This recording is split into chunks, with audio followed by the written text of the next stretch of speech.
હું મારા રૂમના બારી અને દરવાજો બંધ કરીને આરામથી બેઠો હતો. હું ભૂલથી દરવાજાની કડી લગાવતો ભૂલી ગયો હતો અને ત્યારે અચાનક મારી કાકી અંદર આવી ગયા અને રૂમમાં નજારો જોઈને તો તરત જ બહાર ભાગી ગયા. પણ મેં મારું કામ બંધ કર્યું નહીં અને જ્યારે હું કામ પૂરું કરીને બહાર આવ્યો ત્યારે કાકી બોલ્યા, "જીવન, અંદર શું ચાલી રહ્યું હતું?" મેં કહ્યું, "કાકી, તમને ખબર જ છે, તો પછી તમે મારું મોઢું શું કામ ઉઘડાવો છો?" કાકી બોલ્યા, "તે બધું તો ઠીક છે, પરંતુ તારો રૂમ બંધ કરવો જોઈએ."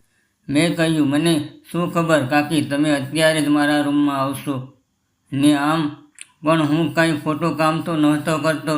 કાકી બોલ્યા, "એવી વાત નથી, પરંતુ તને ખબર હોવી જોઈએ, જો આપણે કોઈ એવું કામ કરતા હોઈએ અને કોઈ આપણને જોઈ લે તો તેને પણ એવું જ કામ કરવાનું મન થવા લાગે." તો મેં કહ્યું, "તો કાકી, તમે પણ આવી જજો." મારા કાકીએ કહ્યું, "મને પણ ખૂબ જ કામ કરવાનું મન થાય છે, પરંતુ તને ખબર છે કે તારા કાકા કેટલા દિવસથી બહાર ગયા છે અને હું તારી જેમ એકલા કામ નથી કરી શકતી." મેં કાકીને કહ્યું, "જો તમને ખોટું ન લાગે તો હું તમારી મદદ કરી દઈશ. હું પણ તમારી સાથે બધું જ કામ કરી શકું છું." મારા કાકીએ કહ્યું, "તારો મગજ તો ઠેકાણે છે ને?" મારા કાકી વધારે કાંઈ બોલ્યા તે પહેલાં જ હું ત્યાંથી જતો રહ્યો. આમ તો હું પણ મારા કાકીને તેના કામમાં પહેલેથી જ મદદ કરવા માંગતો હતો, પરંતુ મને તેની કહેવાની હિંમત નહોતી થતી.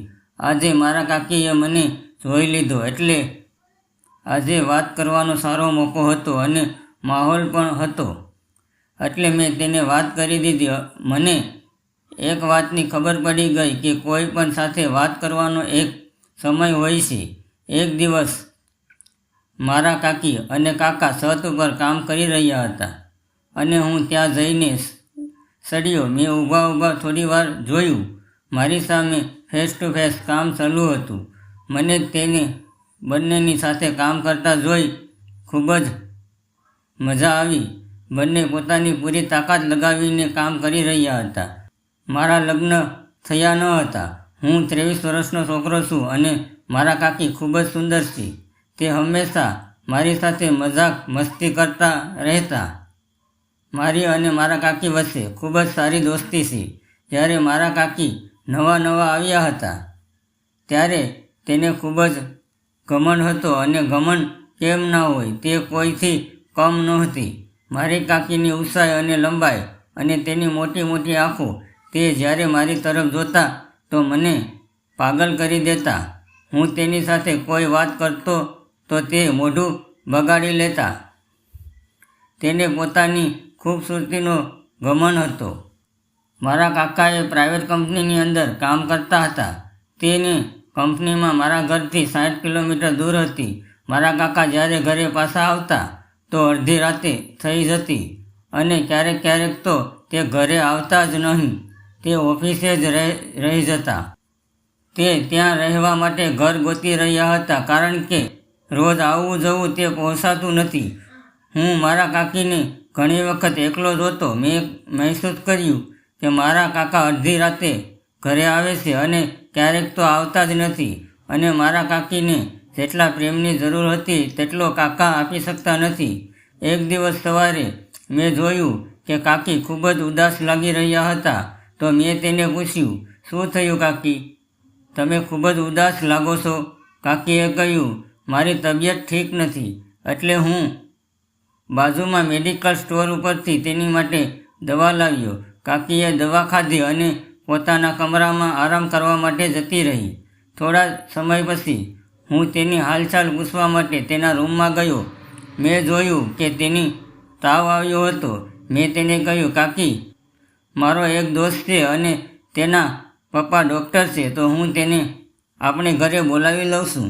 એટલે મેં તેમને ફોન કર્યો અને થોડી વાર પછી તે મારે ઘરે આવ્યા. તેણે મારા કાકીને એક ઇન્જેક્શન આપ્યું અને દવા પણ આપી. લગભગ 2 કલાક પછી તેમને આરામ થઈ ગયો.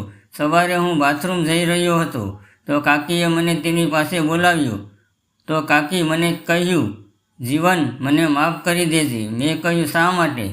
તો તે કહેવા લાગ્યા કે જ્યારથી હું અહીં આવી છું મેં તારી સાથે વ્યવસ્થિત વાત નથી કરી, પરંતુ તું સારો છે, તું મારો ખ્યાલ રાખે છે. મેં કહ્યું, કોઈ વાંધો નહીં, હું તમને મારા પોતાના માનું છું.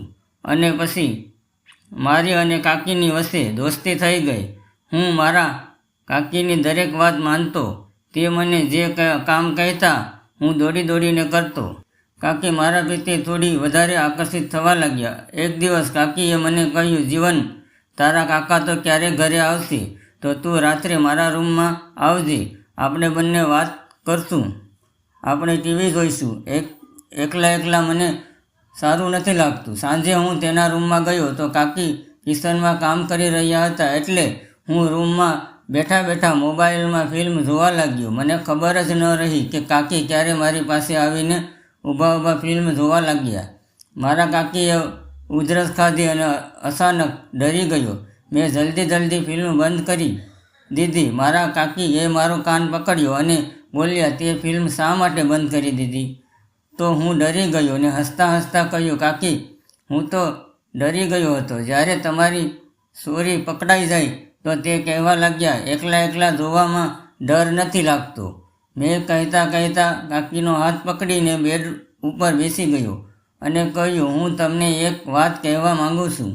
તમને ખોટું તો નહીં લાગે ને? કાકીએ કહ્યું, તું કંઈ પણ કહી દે, હું ખોટું નહીં લગાડું. મેં મારી નજર ઝુકાવી લીધી અને બોલ્યો, કાકી, મને ખૂબ જ સારો લાગો છો અને હું તમારી સાથે એકવાર.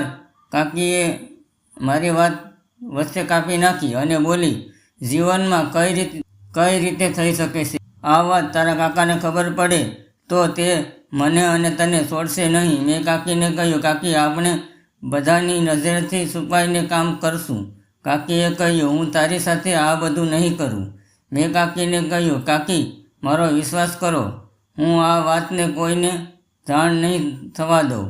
પણ જીવન, હું તારી સાથે તારી કાકી છું. તો મેં કહ્યું, તો શું થયું? આપણે થોડું કંઈ ખોટું કામ કરવું છે અને કાકી, હું તમને ખુશ કરી શકું છું. મને સેવા કરવાનો મોકો આપો.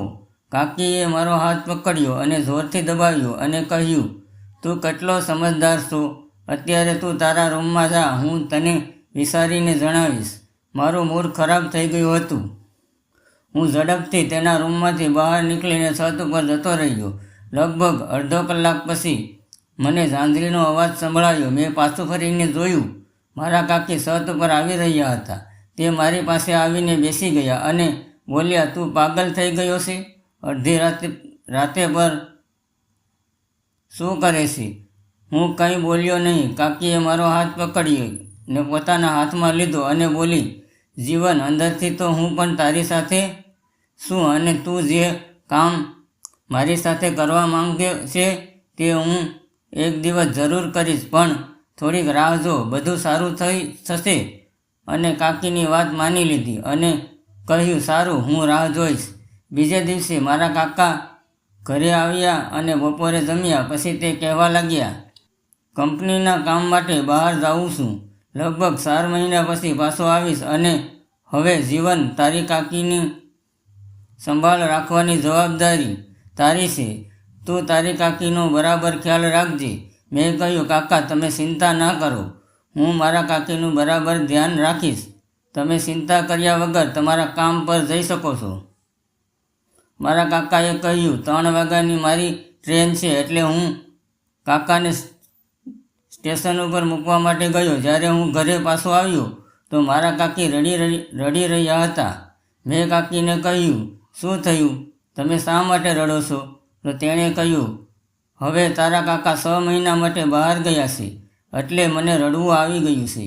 મેં કાકીને બેડ ઉપર બેસાડ્યા અને કહ્યું, હું છું ને તમારો ખ્યાલ રાખવા માટે. થોડા દિવસ આમ જ જતા રહ્યા. હવે કાકી પૂરેપૂરા મારી સેવા માટે તૈયાર થઈ ગયા હતા. તેણે કાંઈ પણ ન જોયું અને તેનો બધો પ્રેમ મને આપી દીધો. મેં પણ તેને દરેક જરૂરિયાતનું ધ્યાન રાખવાનું. સવારે તેનો મારો હાથ પકડ્યો અને બોલ્યા, થેન્ક યુ જીવન. ત્યાં જે મને સેવા આપી છે તેની માટે હું કેટલા દિવસથી રાહ જોઈ રહી હતી. તેના ચહેરા ઉપર એક અલગ જ મુસ્કરાટ હતી. મેં કાકીને કહ્યું, કાકી, હું તો તમને ઘણા દિવસથી કહી રહ્યો હતો, પણ તમે મને સેવા કરવાનો મોકો આપતા જ ન હતા. આજે જુઓ, તમે કેટલા ખુશ લાગો છો. તેણે મને ગળે લગાડ્યો અને મારો આભાર માન્યો. તે પછી હું રોજ કાકી સાથે જ રહેતો. હું તેની સેવા કરતો અને રોજ ખુશ કરી દેતો. મિત્રો, વિડીયો પસંદ આવ્યો હોય તો વિડીયોને લાઈક અને ચેનલને સબસ્ક્રાઈબ જરૂર કરજો. ફરી મળીશું આપણે એક નવી વાર્તાની અંદર. ત્યાં સુધી આવજો. વિડીયો પૂરો જોવા બદલ તમારો ખૂબ ખૂબ આભાર.